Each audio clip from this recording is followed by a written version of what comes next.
True Crime Never Sleeps podcast. I am your host, Larry Leese. Today on Shit Out of Luck, we dive into how Andrei Chikatilo was eventually captured. But first, we'd like to thank our sponsor, Pondex, for sponsoring this episode. Check them out today at pondex.com and use promo code Larry21 for 10% off your order.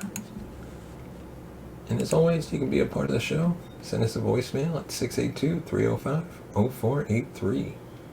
Share your thoughts with us on the topics we covered, or any other comments or concerns you have with the show. Now, let's dive right into Andrei Chikatilo. In the press, he had become known as the Butcher of Rostov, the Rostov Ripper, and the Red Ripper. That's because the police had no leads. But Andrei Chikatilo was operating in plain sight.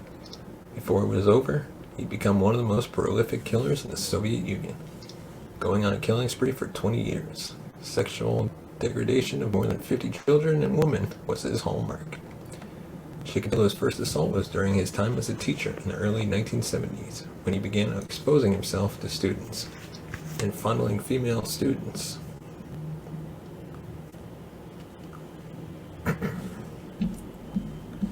He was shuffled from one school to another, all the while prepping to commit his first murder, which came in 1978 when he kidnapped, tortured, and stabbed 19-year-old, apologies for saying these names wrong, Yelena Zakatinova, who he lured from a bus stop.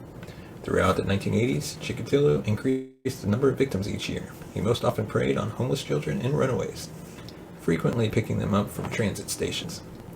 It wasn't until the early 80s that the police realized they had a serial killer on their hands. They enlisted the help of a psychiatrist. Really not going to attempt to say this guy's last name, so I'll use his initial, Dr. Alexander B., who concluded that the killer was using his kills for sexual gratification, and the knife was being used as a metaphorical penis for someone who is impotent. With a better sense of what they were looking for, the police began to close in on their killer. Chikatilo managed to narrowly escape capture on a few occasions, but his luck began to change on November 6, 1990, just moments after his final murder. A patrolling policeman noticed Chikatilo in a nearby train station looking suspicious. His clothing was covered in mud and leaves, and he had blood across his earlobe and cheek. Although the officer couldn't prove he had done anything wrong, he took his details and filed a report. When a body was later found in the area, they combed through the records and found Chikatilo's, placing him under surveillance for the next 6 days. On November 20th, 1990, following more suspicious behavior, the police arrested him. For days, the police got nowhere with Chikatilo, so they turned to Bukanovsky. It seemed Chikatilo was flattered by the idea of bringing in somebody with such a high level of expertise, almost treating it like two colleagues discussing their work. He provided extensive details of all his killings and led police to sites of previous undiscovered bodies. In the end, Chikatilo confessed to 56 victims, although the police could only prove 53 of them in the end. Chikatilo went to trial on April 14th, 1992, and was found guilty of 52 of the 53 murders. Sentenced to death for each of the murders, he was executed on February 14th, 1994, by a gunshot to the back of the head. And now we're going to look at the surprising thing that happened during the manhunt for Andrei Chikatilo. He was truly one of history's most horrifying serial killers. According to Listverse, the Russian murderer earned himself several nicknames during his 12-year killing spree, including the Mad Beast, the Forest Strip Killer, the Rostov Killer, and Killer X. Authorities in the western Russian town of Rostov tied him to the killings of 43 people. He allegedly killed more than 50. But his real count could have easily been higher, and he was active from 1978 to 1990.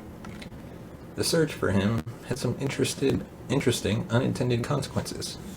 For example, an innocent man was wrongly accused of and executed for Chikatilo's first murder, that of a 9-year-old girl named Yelena Zakatinova.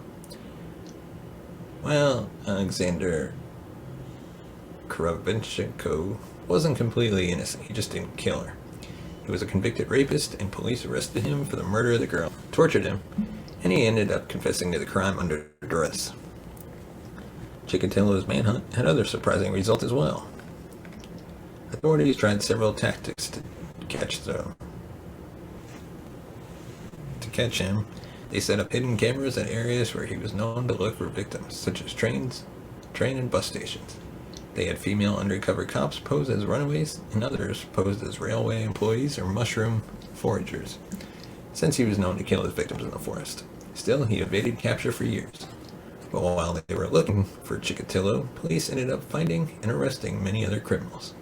Over 200 rapists and dozens of murderers were brought in while they searched for the Ripper. He was eventually caught after a police officer at a train station, like we said, saw him come out of the forest, stopped to claim blood off his coat and boots in a puddle. After the body of a young girl was found in the woods from which the officer saw him leave, he was arrested and, like we said, confessed to over 50 murders after hours of interrogation. He told the police, "I was like a crazed wolf. I just turned into a beast, into a wild animal." And that is all we have for this episode of Shit Out of Luck. Let us know your thoughts in the comment section below. And as always, if you want to support the show, you can buy us a coffee at buymeacoffee.com/TCNS. Your support helps us grow the channel, improve our equipment, pay our writers, hire more hosts. But as always, please hit that like button, give us a thumbs up, and please hit that subscribe button and hit the bell icon to be notified of future videos from us. Thank you for watching and listening, and we'll see you next time.